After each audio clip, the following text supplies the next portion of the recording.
wadannada lagu tago waxaa ka mid ah UK, USA, Imaaraadka Carabta, Malaysia, Turkey, Kenya, Uganda iyo Rwanda. midowga Yurub gaar ahaan xarunta cilmi baarista wadajirka ah ayaa warbixin ay daabacday waxa ay wadada Berbera corridor dadweynaha reer Somaliland dhawaan waxay maqli doonaan runaantii warkii ugu farxadda badnaa ee abid maqlaan degdeg Jarmalka ayaa cadeeyay Somaliland iyo Soomaaliya inaan isku mid ahayn haddaad Somaliland ku soo socoto marka aad qaadanayso fiisaha. Told you a country that's been running its own government, printing its own money, holding democratic elections. Significant development for its long-standing pursuit of international recognition. The Republic of Somaliland. Assalamu alaikum wa rahmatullah wa barakat. Dhamaan ummadda Islaamka meel kasta joogtaan aad baad u mahadsantiin waa iyo hawlaakin Jamal channel-kaygu hadduna subscribe, like, share, comment intaba adigaan kugu leeyahay aad baad u mahadsan tahay videoga waqti ba soo galay like-gare Allah ku sharfay ugu sharaf aad iyo aad maanta maxay idin hayaa waxa idin Berbera corridor oo noqotay wadada ugu istaajisan dhanka Afrika oo dhan taasoo ilaa Ethiopia ilaa Somaliland ilaa wadana badan isku xidha adduunka oo ka sheekeynaya dhanka kale waxa idin hayaa dhankii Passporka Somaliland waxyaabo badan ayaa ka soo kordhay waxyaabo badan baa idin hayaa soo dhawaada gacmo furan qalbi furan qol furan iyo qaar kale badan aad baad u mahadsantiin aan soo daawan صاحب موضوع يرتاين تكون ترافشو باسبورك سومالان باش واحد تاع باسبورك سومالان ميا لو تغاديدا ها والله تغا wadannada lagu tago waxaa ka mid ah UK, USA, Imaaraadka Carabta, Malaysia, Turkey, Kenya, Uganda iyo Rwanda iyo wadano badan waxaa soo dalaadiyada ku traffic garoobi kartaa waana ku tagi kartaa fiisahana inaad ka heshaa waxay ku xiran tahay requirements-ka sida baasaboorada kale adduunka fiisaha loo xariisto Somaliland xagga socdaalka way ka hana qaaday boqolkiiba boqolna baasabooro badan oo ay ka mid yihiin qaarkeena way ka wanaagsan tahay waana ka security fududahay saaxiib ma u diyaartaa inaad ku taraafasho baasaboorka Somaliland run ahaantii hawada ayay maraysaa hawada markay maraysana cid qaban karta ma jirto sababtoo ah markastoo cadowgaygu bato guulahaygu way sii badanayaan dhammaan reer Somaliland waxa leeyahay waanu guuleysanay ilaahayow halka iyo meel ka sareysa ilaahayuna sii gaarsii aad soo daawano waran aad u xiiso leh ee idin hayaa channel-kana subscribe si hay loobine aad midowga Yurub gaar ahaan xarunta cilmi baarista wadajirka ah ayaa warbixin ay daabacday waxa ay wadada Berbera corridor ku dartay marinada ugu istiraatiijisan qaaradda Afrika wadadan ayaa kor u qaaday kaalinta isdhexgalka geeska Afrika ee Ethiopia iyo suuqyada caalamka xaruntan ayaa waxay sheegtay in wadada Berbera corridor ay noqotay marin istiraatiiji ah ganacsi iyo isdhexgal labadaba horumarinta dekedda Berbera ayaa waxa maalgeliyay shirkadda DP World ee Imaaraadka Carabta taasoo ka dhistay terminaal casri ah oo qaadi kara kumanaan kontiinar isla markaasina wadooyin cusub iyo dayactir ballaaran ku sameeyay wadada Berbera Hargeysa Wajaale iyo xadka Ethiopia dekedda Berbera waa marin ganacsiga ugu weyn ee ka soo gala dhaqaalaha Jamhuuriyadda Somaliland daraasadani waxay iftiimisay afar ujeedo waaweyn oo lagu xushay wadooyinka ku yaala qaaradda Afrika kaasoo lagu daray wadada Berbera corridor 1 yaraynta raadraaca kaarboonka iyo ilaalinta deegaanka 2 tiknoolajiyadda iyo isku xidhka tiknoolajiyadda 3 helitaanka adeegyada iyo gaadiidka adeegyada bulshada isku xidhka miyiga iyo taraafikada magaalooyinka 4 dhiirigelinta wax soo saarka iyo silsiladda qiimaha ee beeraha warshadaha macdanta muhiimka ah Berbera corridor ayaa loo arkaa xadhig istiraatiiji ah oo mustaqbal u ah bariga Afrika haddii si buuxda loo hirgeliyo waxay wax weyn ka tari doontaa isku xidhka Ethiopia iyo horumarinta dhaqaalaha Somaliland iyadoo kor u qaadi doonta ganacsiga gobolka oo dhan tijaabi nasiibkaaga oo ka qayb qaado qiimo dhimista ballaaran ee shirkadda Bluecom ugu talagashay macaamiisheeda cusub sanadkan wareejiyo ku guuleyso qiimo dhimis u dhaxaysa 5 ilaa 30% oo hel internet xawaarihiisu sareeyo kaliya taabo linkiga mobilkaaga lagugu soo diray maxaad sugaysaa wareejiyo ku guuleyso internet xawaarihiisu sareeyo dadweynaha reer Somaliland dhawaan waxay maqli doonaan runaantii warkii ugu farxadda badnaa ee abid maqlaan kaasoo in badan sugayeen haddaba ninkan oo maanta warbaahinta la hadlay ayaa waxyaalo badan sheegay ninkan qofkaan garanay waa Andre waa safiirkii hore Mareykanka u fadhiyay Soomaaliya waxa uu sheegay Somaliland aqoonsigeedu dhawaan dhow yahay sababtoo ah dad badan oo xisbiga jamhuuriga ka tirsan ayaa arinta dabada ka riixaya taasoo fududeynaysa in dhowaan Somaliland la aqoonsado sidoo kalena ay arrimo badan ay furfurmaan. Hore waa loo sheegay dad badan oo caan ah oo xisbiga kamid ah way sheegeen maaha markii ugu horeysay arrintan ayaa waqti xaadirka soo dhawaanaysa oo run ahaantii rajo fiican laga dhishanaya halka dad badan ay sheegayaan ba sanadkan intuusan dhammaan arrintaasina dhici doonto. haddaba xisbiga dadka ugu caansan ayaa arrintan kala hadlayay madaxweynuhuna hore uu sheegay in wada hadal jiraan taas oo keentay in rajo fiican ay jirto. fiidoon qof kasta garanaysa u sheergaree 25 wuxuu noqon doonaa sanad qof kastoo muwaadin reer Somaliland oo xusi doono. degdeg jarmalka ayaa cadeeyay Somaliland iyo Soomaaliya inaan isku mid ahayn. haddaad Somaliland ku soo socoto markaad qaadanayso fiisaha oo arrival baad ku qaadanaysaa airport gudihiisa ayaad ka dhex qaadanaysaa. deegaal international airport markaad timaado ayuu mad qaadanaysaa. eegada Soomaaliyana safaaradooda lagu dirayaa. marka Somaliland iyo Soomaaliya warkani waa war hadda ku jira website-ka ay leedahay dawladda Jarmalku. waxaana lagu cadeeyay gabi ahaanba Somaliland iyo Soomaaliya inaan isku mid ahayn. waana kuwa halkaa kuugu cad magacyada airportada haddii aad ka degayso maanta aanad u baahnayn inaad qaadato fiisaha marka hore ambaba online ka dalbato. ayba diyaaradaha soo raacaysa waxaad kaga degaysaa Jamhuuriyadda Somaliland. ayba fiisaha lagaa siinayaa airportka ambaba sidoo kale lagaa siinayaa xadka wajaalo oo kale tusaalaha amba ka Jabuuti loo yacdo lagaa siinayaa. la socda marka warkani waa war cusub weeyi oo maanta soo baxay oo dawladda Jarmalku ay soo saartay. Told you a country that's been running its own government, printing its own money, holding democratic elections, and keeping peace for 34 years doesn't officially exist. Well, that nation is Somaliland, and Donald Trump might be about to change history. Way Gud fan, welcome to Semenenya Spotlight, your front row seat to the Horn of Africa's most explosive stories. Today, we're diving into a saga that could redraw the map of Africa, Somaliland's quest for recognition. Somaliland. For over 3 decades, Somaliland has been the best-kept secret of the Horn, a functioning democracy ignored by the world.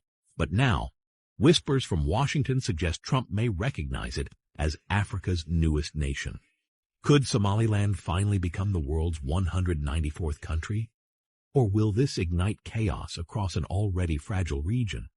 Buckle up, because this one's a geopolitical thriller you don't want to miss. Somaliland has offered the US a military base and access to critical minerals. What's the catch, you ask? Well, it wants formal recognition as an independent state.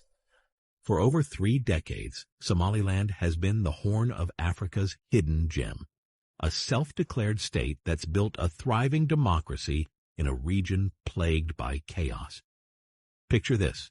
While Somalia wrestled with warlords, piracy, and Al-Shabaab militants, Somaliland quietly crafted a government in Hargeisa, complete with its own currency, passports, and a military.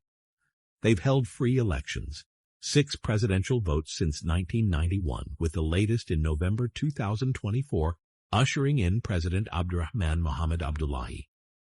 But here's the kicker. No country recognizes Somaliland as independent. It's like being the best-dressed guest at a party no one invited you to. So, why the global cold shoulder, and why is the world suddenly buzzing about Somaliland now? Let's rewind to the history that set this stage. Somaliland was once a British protectorate, briefly independent in 1960 before joining Somalia in a union that soured fast. By the 1980s, Somalia's dictator Siad Barre unleashed a brutal campaign against Somaliland's people, especially the Isaac clan. The 1988 Hargeisa bombings left tens of thousands dead. Some call it genocide. When Somalia's government collapsed in 1991, Somaliland said, "We're done," and declared independence. Legally, they argue they meet statehood requirements: a defined territory, a permanent population, a functioning government, and the ability to engage internationally. Socially, Somalilanders see themselves as distinct, their identity forged in the fires of past atrocities. Politically, their stability and pro-Western stance make them a rare beacon in a turbulent region. Now, enter the bombshell. Donald Trump, the dealmaker-in-chief, is reportedly this close to recognizing Somaliland. In August 2025, Trump dropped a tantalizing hint saying, "We are working on that, another complex one," when asked about Somaliland's status. Sources say U.S. military officials have visited Hargeisa, eyeing a base near Berbera's strategic port to counter China's foothold in nearby Djibouti. Project 2025, a playbook for Trump's administration, calls Somaliland a hedge against Chinese influence, and Republican heavyweights like Congressman Scott Perry are pushing bills to make it official. Somaliland's leaders are rolling out the red carpet, offering the U.S. access to Berbera's port and a massive Soviet-built airstrip in exchange for that golden ticket: recognition. Insiders claim Trump could act before 2028, with some predicting a decision within a year. This isn't just talk. It's the closest Somaliland has ever been to breaking through. But here's where it gets juicy. If the U.S. opens this door, Ethiopia's ready to sprint through it. In January 2024, Ethiopia signed a deal with Somaliland, promising recognition, access to the sea, a lifeline for the land. Significant development for its long-standing pursuit of international recognition. The Republic of Somaliland is experiencing unprecedented diplomatic engagement on the global stage. Elected President Abdirahman Abdullahi Iro is spearheading this effort, undertaking a crucial diplomatic mission to advance discussions regarding Somaliland's sovereignty. This initiative reflects a strategic and determined push to translate decades of self-governance into formal international acceptance.